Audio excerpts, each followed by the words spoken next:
Hey friends, let's talk a little bit about branding. In-house at my agency, we do not do branding, but a big part of the work that we do is website redesign, wherein we look at brand guides all the time and we look at the befores and the afters, right? And I want to give you a piece of advice about a brand. So for example, this last week, I ran into a business that was looking to do a redesign.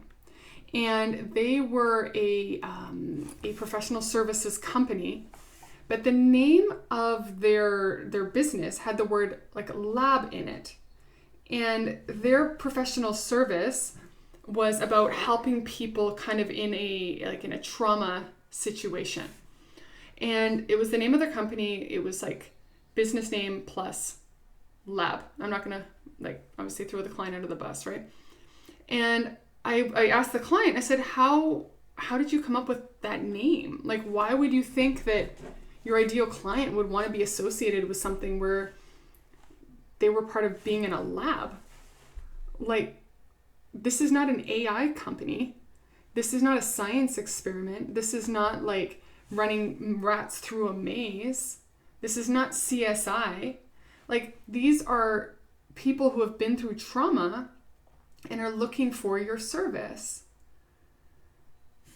The lab is like probably the last word you'd want to use in that situation.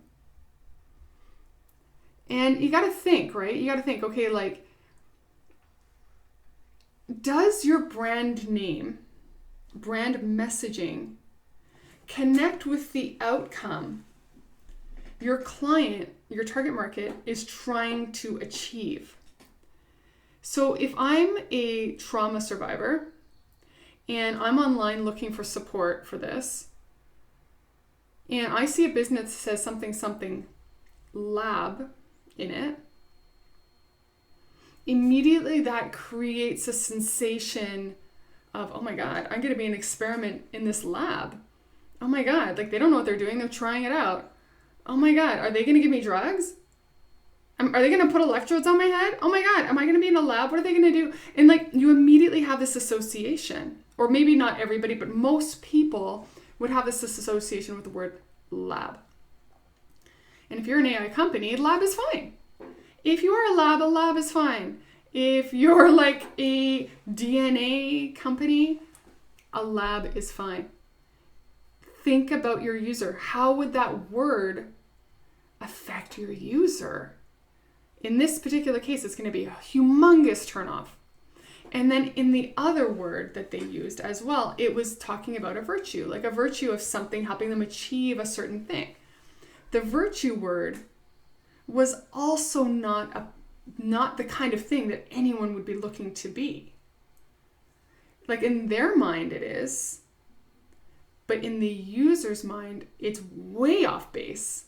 Like by brand name alone, after a traumatic situation, I would never contact them based on their name. And that might be superficial, but that's how we make decisions, right? We judge it. We judge it based on the name. And I know that that's a thing that humans do, and we shouldn't do that, and we should dig deeper, and I agree. But if you're branding from scratch, think it through. If you're having to rebrand, okay, that might be a big, more expensive decision, and you need to think about it. But if you're starting from the beginning, does your name, does your logo, does the messaging, does your tagline actually connect to what your buyer is looking to achieve? With the big red flag meaning being, do any words in that brand have a negative connotative association?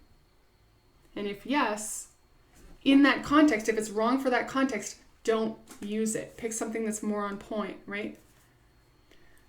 Hope that makes sense.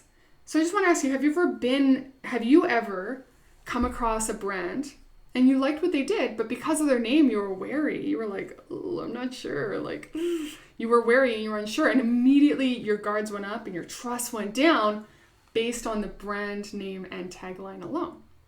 If it has, I'd love to hear about it. Post a comment below. I'll talk to you tomorrow.